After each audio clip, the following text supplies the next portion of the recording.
ಇದ್ರೆ ಏನಾಗುತ್ತೆ ಅಂದರೆ ಕೆಲವೊಂದು ಸಲ ನಾನು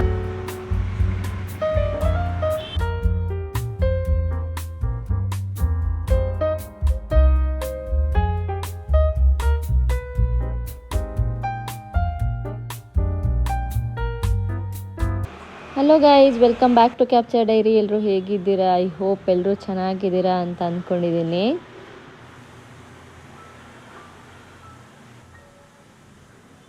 ಅಫ್ಕೋರ್ಸ್ ನನ್ನ ಡೇ ಇವತ್ತು ಕಿಚನಿಂದನೇ ಸ್ಟಾರ್ಟ್ ಆಗಿದೆ. ಆಲ್ಮೋಸ್ಟ್ ಎವ್ರಿ ಡೇ ಕಿಚನಿಂದನೇ ಸ್ಟಾರ್ಟ್ ಆಗುತ್ತೆ. ಬಿಕಾಸ್ ಮಕ್ಕಳಿರೋದ್ರಿಂದ ಅವ್ರದ್ದು ಟಿಫಿನ್ ಬಾಕ್ಸ್ ಎಲ್ಲ ರೆಡಿ ಮಾಡಬೇಕಲ್ವಾ. ಸೊ ಹಾಗಾಗಿ ಕಿಚನಿಂದನೇ ಸ್ಟಾರ್ಟ್ ಆಗುತ್ತೆ.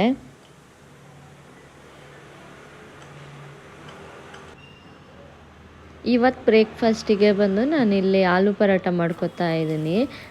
ಇದು ಅಷ್ಟೊಂದೇನು ಕಷ್ಟ ಅನಿಸಲ್ಲ ನನಗೆ, ಹಂಗಂತ ತುಂಬ ಈಸಿನೂ ಅಲ್ಲ. ಒಂದು ಸ್ವಲ್ಪ ಓಕೆ ಅನ್ನೋ ಥರ ಅಂದರೆ ಇಷ್ಟ, ಬಟ್ ಮಾಡೋದು ಒಂದು ಸ್ವಲ್ಪ ಟ್ರಿಕ್ಕಿ ಇದು. ಬಟ್ ಇಟ್ಸ್ ಓಕೆ, ಇವಾಗ ಮಾಡಿ ಅಭ್ಯಾಸ ಆಗಿದೆ. ಸೊ ಆಲೂ ಪರೋಟ ಆ್ಯಂಡ್ ಇವರಿಗೆ ಇವಾಗ ಲಂಚ್ ಬಾಕ್ಸ್ ಪ್ಯಾಕ್ ಮಾಡ್ತಾ ಇದ್ದೀನಿ. ಇದಕ್ಕೆ ಒಂದು ಸ್ವಲ್ಪ cucumber, then aloo paratha, then ಒಂದು ಸ್ವಲ್ಪ ಡ್ರೈ ಫ್ರೂಟ್ಸ್ ಇದಿಷ್ಟನ್ನ ಹಾಕಿ ಪ್ಯಾಕ್ ಮಾಡಿ ಕಳಿಸ್ಕೊಡ್ತೀನಿ.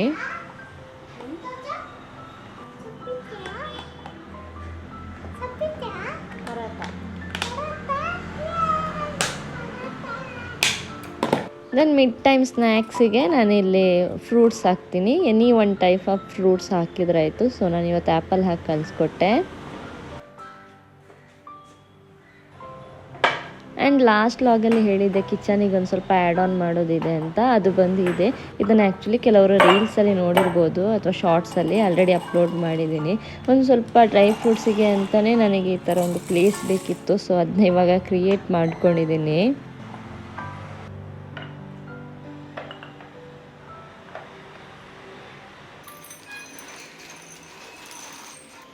ಡ್ರೈ ಫ್ರೂಟ್ಸ್ ಆ್ಯಂಡ್ ಒಂದು ಸ್ವಲ್ಪ ಮಸಾಲೆ ಐಟಮ್ಗಳು ಅಂದರೆ ಡೈಲಿ ಯೂಸ್ ಮಾಡೋವಂಥದ್ದು ಸಾಸಿವೆ, ಜೀರಿಗೆ, ಮೆಂತೆ ಇದೆಲ್ಲ ನಾನು ಯೂಶ್ವಲಾಗಿ ಎವ್ರಿ ಡೇ ಯೂಸ್ ಮಾಡೋದು. ಸೊ ಅದನ್ನು ಇಡೋದಕ್ಕೆ ಅಂತ ಅಂದರೆ ಸ್ವಲ್ಪ ಹತ್ತಿರದಲ್ಲೇ ಹ್ಯಾಂಡಿಯಾಗಿ ಸಿಗೋ ಥರ ಬೇಕಿತ್ತು. ಸೊ ಅದಕ್ಕೆ ಈ ಥರ ಅರೇಂಜ್ ಮಾಡ್ಕೊಂಡಿದ್ದೀನಿ.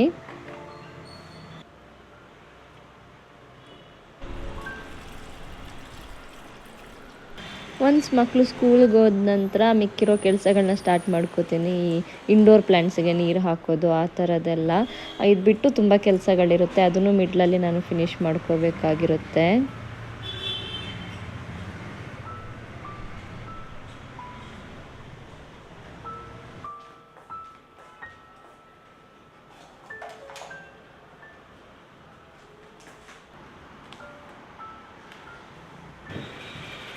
ಏನಂದರೆ ಪ್ರಾಪ್ತಿ ಸ್ಕೂಲಲ್ಲಿ ಅವಳಿಗೆ ಡೈಲಿ ಟೈಮ್ ಟೇಬಲ್ ಇದೆ ಅಲ್ವಾ, ಅಂದರೆ ಯಾವ್ಯಾವ ಸಬ್ಜೆಕ್ಟ್ ಯಾವ್ಯಾವ ಅವರಲ್ಲಿ ಯಾವ್ಯಾವ ಸಬ್ಜೆಕ್ಟ್ ಇದೆ ಅಂತ. ಸೊ ಅದ್ರ ಟೈಮ್ ಟೇಬಲ್ ಆ್ಯಕ್ಚುಲಿ ತುಂಬ ದಿವಸ ಆಯಿತು. ಫೋನಿಗೆ ಮೆಸೇಜ್ ಹಾಕಿದ್ರು, ಅದನ್ನು ನಾನು ಪ್ರಿಪೇರ್ ಮಾಡಿಲ್ಲ. ಇದು ಫೋನಲ್ಲಿದ್ದರೆ ಏನು ಸಮಸ್ಯೆ ಇಲ್ಲ, ಅವಳಿಗಂತೂ ಯಾವ್ಯಾವ ಬುಕ್ ಅಂತ ನೋಡಿ ಹಾಕೊಳ್ಳೋದಕ್ಕೆ ಒಂದು ಸ್ವಲ್ಪ ಕಷ್ಟ ಆಗುತ್ತೆ. ಸೊ ನಾನೇ ಇವಾಗ ಮಾಡಿಕೊಡ್ತಾ ಇದ್ದೀನಿ. ಬಟ್ ಫೋನಲ್ಲಿದ್ದರೆ ಏನಾಗುತ್ತೆ ಅಂದರೆ ಕೆಲವೊಂದು ಸಲ ನಾನು ನೈಟ್ ಪ್ರಿಪೇರ್ ಮಾಡಿ ಇಡೋದಿಲ್ಲ, ಅಂದರೆ ಬುಕ್ ತುಂಬಿಸಿ ಇಡೋದಿಲ್ಲ. ಆವಾಗ ಏನಾಗುತ್ತೆ ಅಂದರೆ ಅರ್ಲಿ ಮಾರ್ನಿಂಗ್ ನಾನು ಎದ್ದು ಫೋನ್ ನೋಡಬೇಕಾಗುತ್ತೆ. ಸೊ ಅದು ನನಗೆ ಒಂದು ಸ್ವಲ್ಪ ಕಣ್ಣಿನ ಇಶ್ಯೂ ಇರೋದ್ರಿಂದ ಅದು ನನಗೆ ಅರ್ಲಿ ಮಾರ್ನಿಂಗ್ ಎದ್ದ ತಕ್ಷಣ ಫೋನ್ ನೋಡೋದು ಅದಷ್ಟು ಒಳ್ಳೆಯದಲ್ಲ. ಸೊ ಹಾಗಾಗಿ ಅದನ್ನ ಇವಾಗ ನಮಗೆಲ್ಲ ಆವಾಗ ಸ್ಕೂಲ್ಗೆ ಹೋಗ್ಬೇಕಾದ್ರೆ ಎಲ್ಲ ಟೈಮ್ ಟೇಬಲ್ ನಾವೇ ಮಾಡ್ಕೊತಿದ್ವಲ್ಲ. ಸೊ ಅದೇ ಥರ ಒಂದು ಪ್ರಿಪೇರ್ ಮಾಡೋಣ ಅಂತ ಹೇಳಿ ಕೂತಿದ್ದೀನಿ. ಅವ್ರು ಇನ್ನೂ ಬರೋದಕ್ಕೆ ಟೈಮ್ ಇದೆ. ಸೊ ಆ ಟೈಮಲ್ಲಿ ಇದನ್ನೊಂದು ಫಿನಿಷ್ ಮಾಡ್ಕೊಂಡ್ಬರ್ತೀನಿ.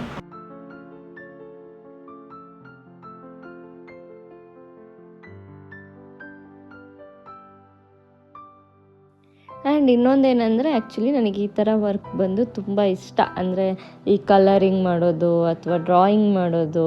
ಅಂದರೆ ನನಗೇ ಡ್ರಾಯಿಂಗ್ ಮಾಡೋದಕ್ಕೆ ಅಂತ ಬರೋದಿಲ್ಲ, ಬಟ್ ಏನಾದರೂ ಒಂದು ರೆಫ್ರೆನ್ಸ್ ಇಟ್ಕೊಂಡು ಅದನ್ನ ಹಾಗೆ ಡ್ರಾಯಿಂಗ್ ಮಾಡೋದು ಅದೆಲ್ಲ ಬಂದು ನನಗೆ ಪರ್ಸ್ನಲಿ ತುಂಬ ಇಷ್ಟ. ಸೊ ಬಟ್ ಇವಾಗ ಅದಕ್ಕೆ ನನಗೆ ಟೈಮ್ ಸಿಗೋದಿಲ್ಲ. ಸೊ ಹಾಗಾಗಿ ಅದನ್ನು ಅಷ್ಟೊಂದು ಟಚ್ ಮಾಡೋದಿಲ್ಲ.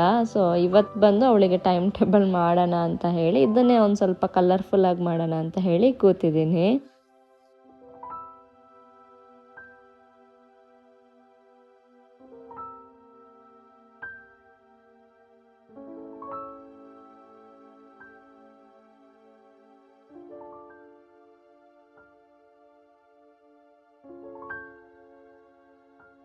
ಆ್ಯಂಡ್ ನಮ್ಮ ಮನೇಲಿ ಬಂದು ಇಬ್ಬರು ಮಕ್ಕಳಿಗೂ ಕಲರಿಂಗ್ ಅಂದರೆ ತುಂಬಾ ಇಷ್ಟ.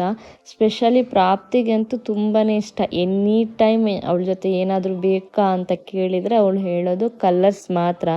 ಸೊ ಹಾಗಾಗಿ ನಾವು ಯೂಶ್ವಲಾಗಿ ಕ್ರೇಯನ್ಸ್ ಅದೆಲ್ಲ ತೆಗೆದುಕೊಡ್ತೀವಲ್ಲ, ಸೊ ಅದು ಈ ಪೇಪರ್ ಬಾಕ್ಸಲ್ಲಿರುತ್ತೆ. ಸೊ ಅದನ್ನು ಅವರು ಈಸಿಯಾಗಿ ಅಂದರೆ ಆ ಕಡೆ ಈ ಕಡೆ ಅಂತ ಮಿಸ್ಪ್ಲೇಸ್ ಮಾಡಿಬಿಟ್ಟಿರ್ತಾರೆ.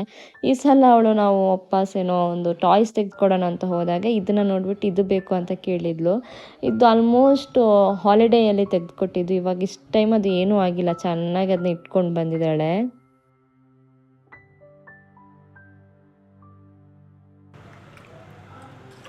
ಇನ್ನೊಂದೇನೆಂದರೆ ಅವ್ರು ಬರೋದಕ್ಕೆ ಮುಂಚೆ ಪಲ್ಯ ಅಥವಾ ಸಾಂಬಾರು ಎನಿಥಿಂಗ್ ಇದನ್ನೊಂದು ಪ್ರಿಪೇರ್ ಮಾಡಿ ಇಟ್ಕೊಂಡಿರಬೇಕು. ಯಾಕಂದರೆ ಅವ್ರು ಬಂದ ನಂತರ ನನಗೆ ಅದು ಮಾಡೋದಕ್ಕೆ ಟೈಮ್ ಸಾಕಾಗೋದಿಲ್ಲ. ಸೊ ಇದು ಎಷ್ಟು ಜನಕ್ಕೆ ಗೊತ್ತಿದೆ ಅಂತ ಗೊತ್ತಿಲ್ಲ. ಆಲ್ಮೋಸ್ಟ್ ಮಂಗಳೂರಲ್ಲಿರೋರಿಗೆ ಎಲ್ರಿಗೂ ಗೊತ್ತಿರುತ್ತೆ. ಇದನ್ನ ಉಪ್ಪಟ್ಟು ಬಚ್ಚಿರೋ ಅಂತೀವಿ. ಅಂದರೆ ಹಲಸಿನಕಾಯಿ ಇರುತ್ತಲ್ಲ, ಹಣ್ಣಲ್ಲ ಕಾಯಿ, ಅದನ್ನು ಉಪ್ಪಲ್ಲಿ ಹಾಕಿಟ್ಟಿರ್ತಾರೆ. ಯೂಶ್ವಲಿ ಇದು ಮಳೆಗಾಲಕ್ಕೆ ಯೂಸ್ಗೆ ಅಂತಲೇ ಇದನ್ನ ತೆಗೆದ್ಬಿಟ್ಟು ಉಪ್ಪಲ್ಲಿ ಹಾಕಿಟ್ಟಿರ್ತಾರೆ. ಅಂದರೆ ಉಪ್ಪಿನಕಾಯಿಗೆ ಮಾವಿನಕಾಯಿ ಯಾವ ಥರ ಹಾಕಿರ್ತೀವಿ ಅದೇ ಥರ. ಸೊ ಅದನ್ನು ಇವಾಗ ಇದು ಬಂದು ನನಗೆ ಶಾಪಲ್ಲಿ ಸೇಲ್ ಮಾಡೋಕ್ಕೆ ಇಟ್ಟಿರೋರಿಂದ ತಗೊಬಂದಿರೋದು ನಾನು. ಅದನ್ನ ಒಂದು ಸ್ವಲ್ಪ ಹೊತ್ತು ನೀರಲ್ಲಿ ಹಾಕಿಡಬೇಕು, ಆವಾಗ ಅದು ಉಪ್ಪು ಹೋಗುತ್ತಲ್ಲ. ನೆಕ್ಸ್ಟು ಅದನ್ನ ಈ ಥರ ಚಿಕ್ಕದಾಗಿ ಕಟ್ ಮಾಡ್ಕೊಂಡು ನಾನಿಲ್ಲಿ ಬಂದು ಚಿಕ್ಕದಾಗಿನೂ ಕಟ್ ಮಾಡ್ಬೋದು, ದೊಡ್ಡದಾಗಿನೂ ಕಟ್ ಮಾಡ್ಕೋಬಹುದು. ನಾನಿಲ್ಲಿ ಒಂದು ಸ್ವಲ್ಪ ಪಲ್ಯ ಥರ ಮಾಡ್ಕೊಳ್ಳೋಣ ಅಂತ ಹೇಳಿ, ಅಂದರೆ ಸುಕ್ಕ ಟೈಪಲ್ಲಿ ಮಾಡ್ಕೊಳ್ಳೋಣ ಅಂತೇಳಿ ಚಿಕ್ಕದಾಗಿ ಕಟ್ ಮಾಡ್ಕೊಂಡಿದ್ದೀನಿ.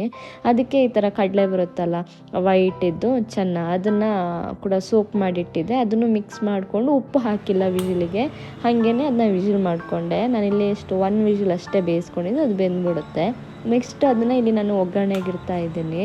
ಒಗ್ಗರಣೆಗೆ ಮಾಮೂಲಿಯಾಗಿ ಸ್ವಲ್ಪ ಮೆಣಸಿನ್ಕಾಯಿ, ದೆನ್ ಸಾಸಿವೆ, ಉದ್ದಿನಬೇಳೆ, ದೆನ್ ಕರಿಬೇವು, ಆನಿಯನು ಇದನ್ನೆಲ್ಲ ಸೇರಿಸ್ಕೊಂಡು ಫ್ರೈ ಮಾಡ್ಕೊಳ್ಳೋದು.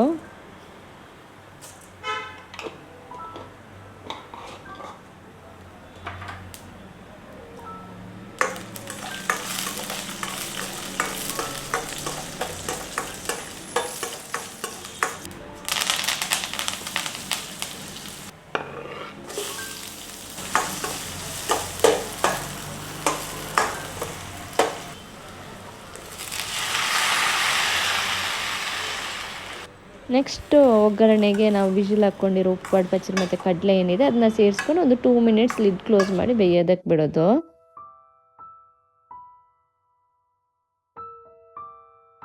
ನೆಕ್ಸ್ಟ್ ಅಲ್ಲಿ ತನಕ ಏನಕ್ಕೆ ಟೈಮ್ ವೇಸ್ಟ್ ಮಾಡೋದು ಅಂತ ಬಟ್ಟೆ ಮಡ್ಚೋದು ತುಂಬ ಇರುತ್ತೆ ನಮ್ಮ ಮನೇಲಿ ಆ್ಯಕ್ಚುಲಿ.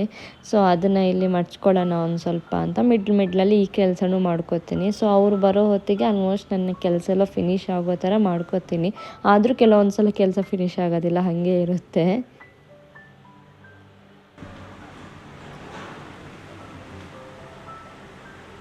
ನೆಕ್ಸ್ಟ್ ಇವಾಗ ಇದಕ್ಕೆ ನಾನು ಮಸಾಲೆನ ಆ್ಯಡ್ ಮಾಡ್ಕೋತೀನಿ. ಮಸಾಲೆ ಬಂದು ಚಿಲ್ಲಿ ಪೌಡ್ರ್ ಜೊತೆ ಆಲ್ಮೋಸ್ಟ್ ನಿಮಗೆ ಗೊತ್ತಿರಬಹುದು ಕೊತ್ತಂಬರಿ, ಜೀರಿಗೆ, ಮೆಂತ್ಯ ಇದನ್ನೆಲ್ಲ ಸೇರಿಸ್ಕೊಂಡು ಹುಡಿ ಮಾಡ್ಕೊಂಡಿರೋ ಪೌಡರು. ದೆನ್ ಒಂದು ಸ್ವಲ್ಪ ಹುಣಸೆ ಹಣ್ಣಿನ ರಸ, ಇಷ್ಟನ್ನ ಸೇರಿಸ್ಕೊಂಡು ಇದನ್ನು ಒಂದು ಸ್ವಲ್ಪ ಚೆನ್ನಾಗಿ ಮಿಕ್ಸ್ ಮಾಡಿ ನೆಕ್ಸ್ಟ್ ಅದಕ್ಕೆ ಒಂದು ಸ್ವಲ್ಪ ತೆಂಗಿನಕಾಯಿ ತುರಿನ ಕೂಡ ಸೇರಿಸ್ಕೋತೀನಿ.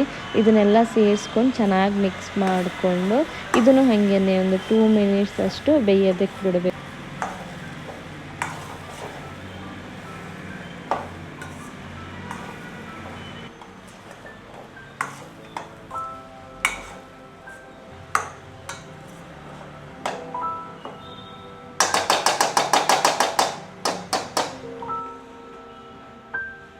ನೆಕ್ಸ್ಟ್ ಅದರ ಮಿಡ್ಲಲ್ಲಿ ಅದೊಂದು 2 ಮಿನಿಟ್ಸ್ ಬೇಯೋ ಹೊತ್ತಿಗೆ ಇಲ್ಲಿ ಬಟ್ಟೆ ಮಡ್ಚಿಟ್ಟಿರೋದಿದೆಲ್ಲ ಅದನ್ನ ಕೂಡ ಅದರ ಪ್ಲೇಸಿಗೆ ತೆಗೆದಿಡೋ ಅಂತದನ್ನ ತೆಗೆದಿಟ್ಕೋತೀನಿ. ಆ್ಯಂಡ್ ಇವಾಗಿದು ರೆಡಿಯಾಗಿದೆ. ಆಲ್ಮೋಸ್ಟ್ ಎಲ್ಲರ ಮನೇಲಿ ಮಂಗಳೂರು ಸೈಡಲ್ಲಿ ಮಾಡೇ ಮಾಡ್ತಾರೆ. ನೀವು ಒಂದ್ಸಲ ಟ್ರೈ ಮಾಡಿ ನೋಡಿ. ಆ್ಯಂಡ್ ಇದಿಷ್ಟು ಇವತ್ತಿನ ಲಾಗ್ ಅಂತ ಹೇಳ್ತಾ ಈ ಲಾಗ್ನ ಇಲ್ಲಿಗೆ ಎಂಡ್ ಮಾಡ್ತಾ ಇದ್ದೀನಿ. ಐ ಹೋಪ್ ನಿಮ್ಮೆಲ್ಲರಿಗೂ ಲಾಗ್ಸ್ ಇಷ್ಟ ಆಗಿದೆ ಅಂತ ಅಂದ್ಕೊಂಡಿದ್ದೀನಿ. ಇಷ್ಟ ಆದರೆ ಪ್ಲೀಸ್ ಚಾನಲ್ ಸಬ್ಸ್ಕ್ರೈಬ್ ಮಾಡಿ ಆ್ಯಂಡ್ ನಿಮ್ಮ ಫ್ರೆಂಡ್ಸ್ ಆ್ಯಂಡ್ ಫ್ಯಾಮಿಲಿ ಜೊತೆ ಶೇರ್ ಮಾಡಿ.